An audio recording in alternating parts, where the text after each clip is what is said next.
Roger Bartra nos dice que la sociología, al igual que el resto de Norteamérica, se encontraba atravesando por un periodo crítico y turbulento. El interés por construir puentes interdisciplinarios se convirtió en una de las necesidades más apremiantes. Al mismo tiempo, poderosas tendencias políticas y económicas estaban tejiendo nuevas formas de relación que superaban las limitaciones tradicionales, lo que por ejemplo nos marca el Tratado de Libre Comercio. En este escrito, Bartra reflexiona acerca de las crisis de las identidades nacionales, y para ello recurre a metáforas que expresen de manera sintética las formas en que busca abordar dichos temas. Como muestra de ello nos dice que puente, frontera y jaula se utilizarán como ingredientes de una fábula más que como conceptos científicos. Sin embargo, pretende que estas fábulas nos conduzcan hacia la ciencia. Así, Bartra nos dice: imagino al sociólogo encerrado en una especie de jaula hermenéutica, delimitada por los barrotes de una frontera. Esta frontera define nuestro espacio, pero también limita nuestros esfuerzos. Frente a esta angustiosa contradicción entre identidad y libertad, aspiramos a construir un puente al exterior, pero nos preocupa que se derrumbe después de cruzarlo y no podamos regresar.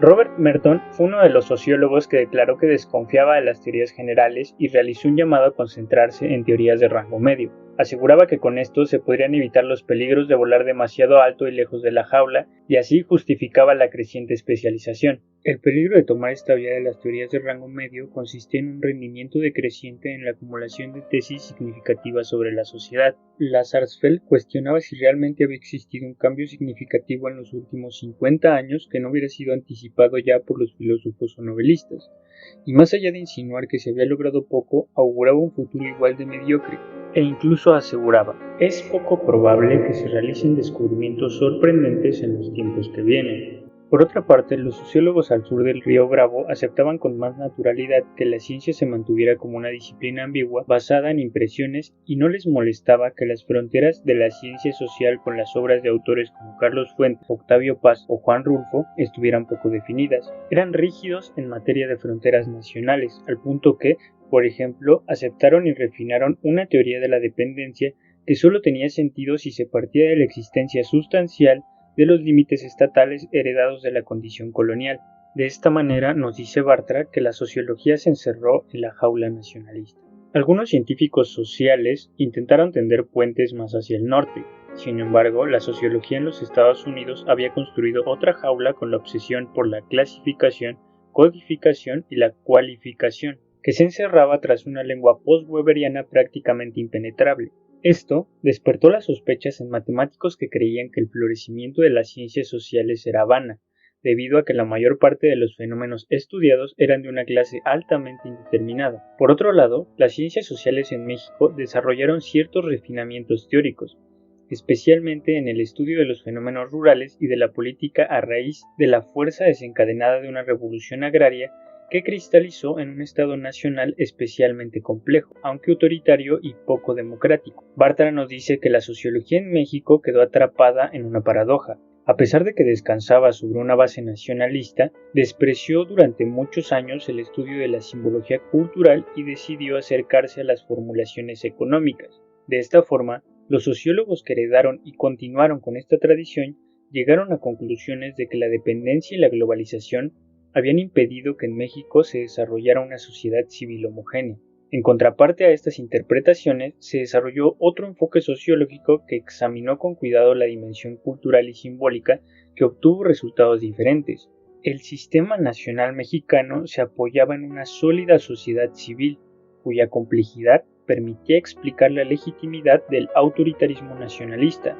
Al interior de la sociedad civil, se agregó, estaban ocurriendo ciertos cambios en la constitución de la identidad nacional que suponía se acercaban a una crisis profunda en el sistema. Así, los estudios sobre identidad y lo mexicano se ligaron a enfoques que analizaban las relaciones de poder que hoy suelen calificarse de postmodernos. Se puede hablar entonces de una condición post-mexicana que no solo es llamada así porque la era del Tratado de Libre Comercio nos haya sumergido en la globalización, sino principalmente porque la crisis por la que atravesaba el sistema político ha puesto fin a las formas específicamente mexicanas de legitimación e identidad. Aunado a esto, también la caída de la cortina de hierro y el derrumbe del bloque socialista soviético. De esta forma, la norteamericanización en el caso mexicano es un efecto importante inducido desde el exterior, pero derivado del gran quiebre interior de un complejo sistema de legitimación y consenso. Como consecuencia de todo esto, varias regiones del mundo sufrieron cambios sorprendentes. América Latina dejó de ser un mosaico de dictaduras, el mundo socialista se evaporó, y Europa llevaba muy adelantado el proceso de unificación. Por eso es que dentro de un mundo que cambiaba aceleradamente, las ciencias sociales se sintieran dentro de una jaula anacrónica y buscaran estrategias para escapar. Principalmente, lo que respecta al objeto de estudio de la sociología sufrió transformaciones espectaculares. Para los sociólogos, las caídas de un sistema son como los eclipses de sol para los astrónomos. En esos momentos se puede observar mejor el perfil de una sociedad y las grandes tensiones que la cruzan. El sociólogo se da cuenta de que se han desvanecido las fronteras, las rejas de la jaula han caído y contempla un espacio exterior iluminado por la extraña luz del eclipse. Esta pálida luminosidad parece invitarnos a la macabra pero fascinante tarea de examinar un cuerpo social, de escuchar sus estertores y de comenzar a escribir el certificado de defunción. Aquí Bartra se pregunta, ¿es posible dirigir nuestros instrumentos para localizar ciertos órganos, mecanismos, sistemas, aparatos y procesos, conocer su modus operandi y predecir su disfunción? ¿Es posible determinar si alguno de estos órganos o aparatos regula o mantiene, por ejemplo, las funciones de legitimación? Y se responde en una reflexión que podría llegar a pensar que será posible en un futuro cercano. Por lo pronto, piensa que podemos comprender que el fin del sistema político mexicano, instituido tras la Revolución de 1910, forma parte de las grandes transformaciones que han sacudido a todo el mundo en los regímenes sustentados en tradiciones revolucionarias y que marcan el fin del siglo XX. El TLC marcó el fin del mito y ayudó a abrir las puertas de lo que Bartra llamaba la jaula de la melancolía para referirse a la estructura política y cultural que definía la identidad nacional por revolucionaria. Sin embargo, también surgieron nuevas amenazas internas, como el movimiento armado indígena audaz e imaginativo, que retó al gobierno y provocó una crisis política que colocó la reforma democrática en el programa del sistema. Además, el narcotráfico provocó espectaculares asesinatos políticos y las elecciones presidenciales de 1994 fueron extremadamente tensas y con ellas vinieron nuevos problemas económicos. La crisis de identidad que abrió la jaula mexicana ha construido puentes y ha derribado fronteras, pero también ha provocado otros efectos. Por ejemplo, la identidad nacional se basaba hasta ese momento en un modelo integracionista que impulsaba la fusión de europeos e indios y exaltaba el proceso unificador del mestizaje. Los problemas raciales y étnicos se resolvían al disolverse en un continuum teñido de formas paternalistas de construcción de la unidad nacional. Bartra nos menciona que en la actualidad se está transitando del paternalismo integracionista a un patrimonialismo usando el término weberiano con tonos multiculturales y segregadores. El resultado de esto es que en muchas regiones rurales del sur de México se implantaron gobiernos supuestamente indígenas basados en los llamados usos y costumbres, los cuales para Bartra no son en realidad más que restos de formas políticas y religiosas de la época colonial. Hasta este punto, los procesos en México y Estados Unidos se encuentran, según nos dice el autor, a mitad de un puente que invita a preguntarse si se esperan cambios significativos, cambios que afectarían no solo a los mecanismos del sistema político, sino también a ciertos aspectos de la civilización y la cultura profunda que se suele llamar el Occidente moderno.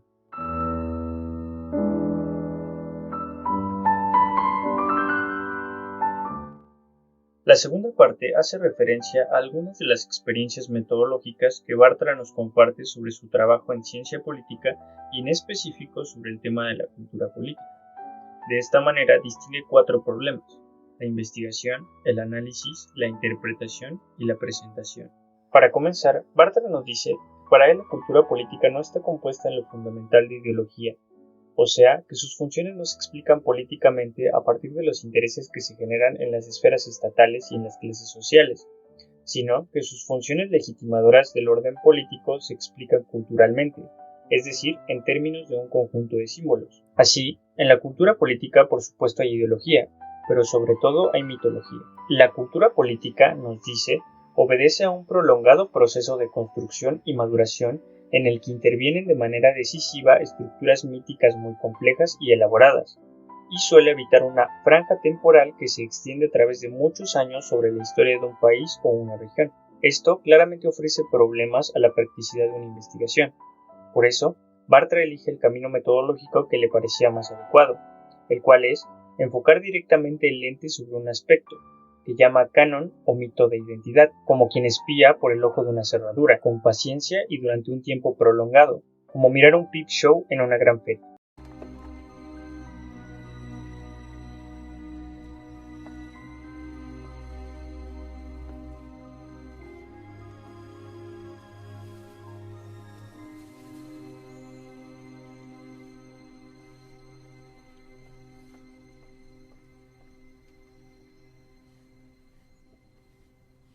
¿Sabes lo que es?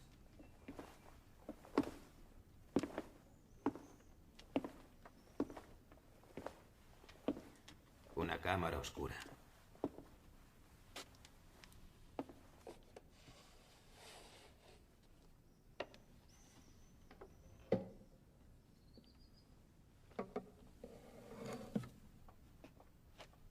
Mira el cristal.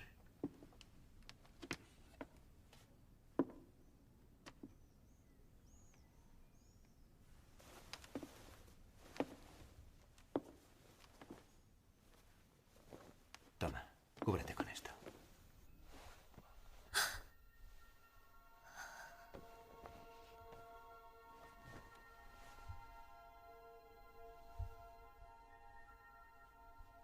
¿Lo ves?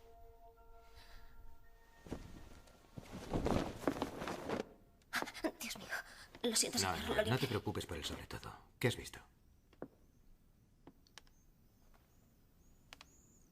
He visto el cuadro.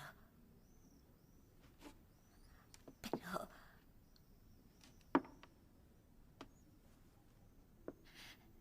¿cómo he llegado ahí dentro?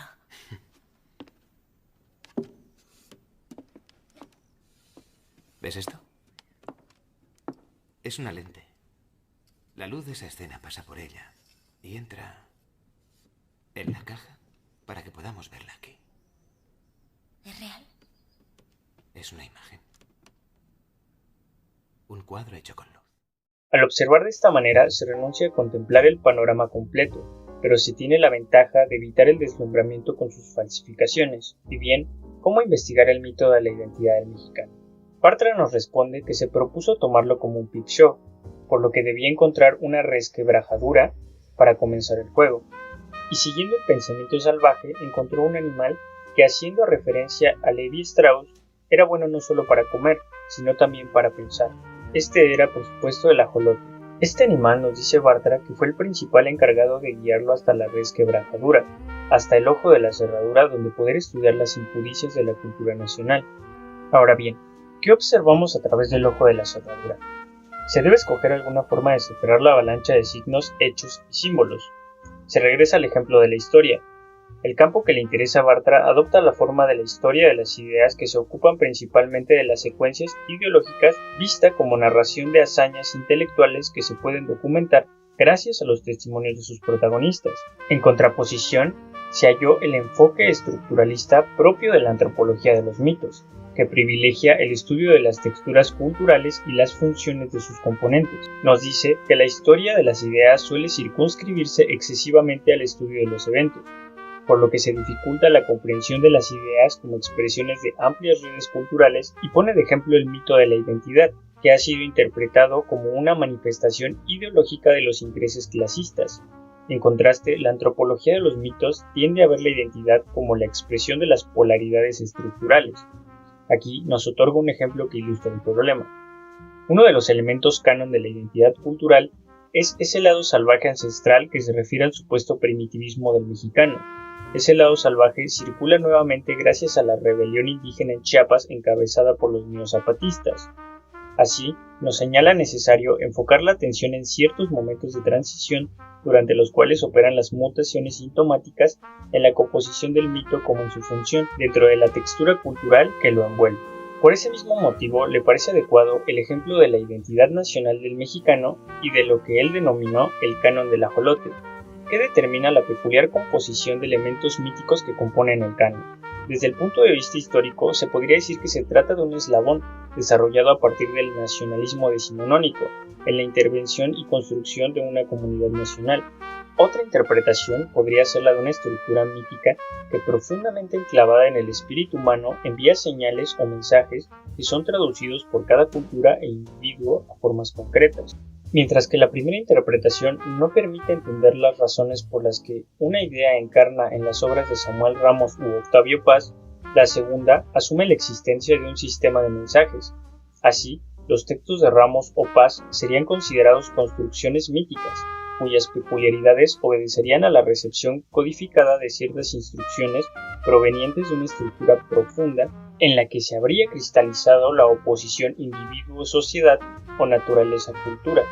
Para Bartra, estas formas de analizar los mitos solo dificultan la interpretación evolucionista, y él nos propone dar un salto hacia la biología para comprender la dificultad que esto supone.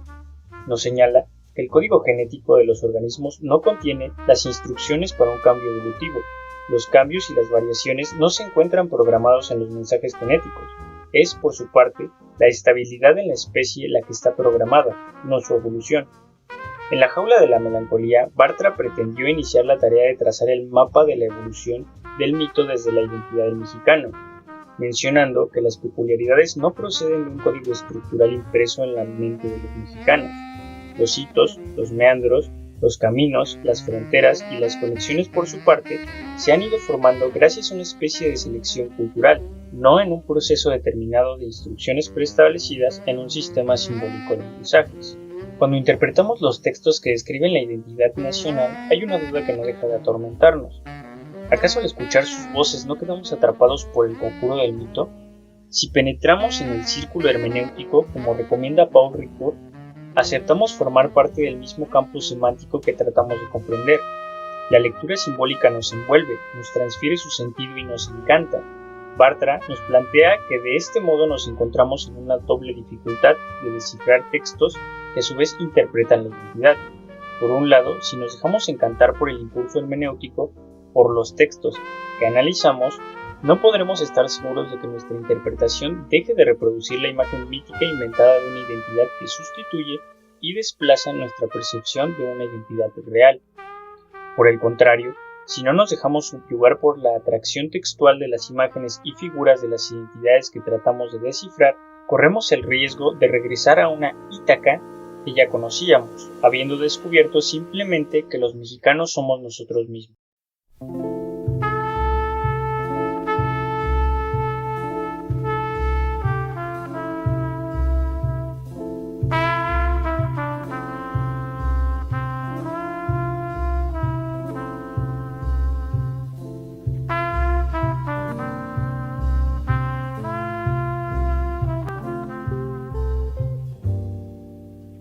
Estas investigaciones nos pueden conducir a la conclusión de que las identidades viven en el frágil espejo de un poder que puede volatilizarse rápidamente.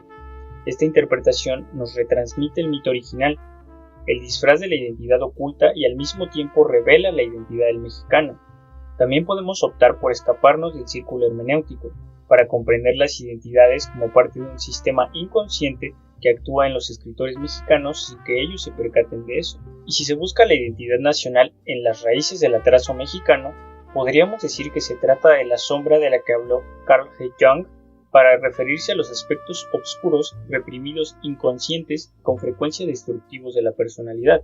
Hasta este punto, Bartra ha exaltado el punto de vista del voyeur, que espía por el ojo de la cerradura los mitos, y ha propuesto una interpretación evolucionista que estudie tanto la larga duración de las mutaciones.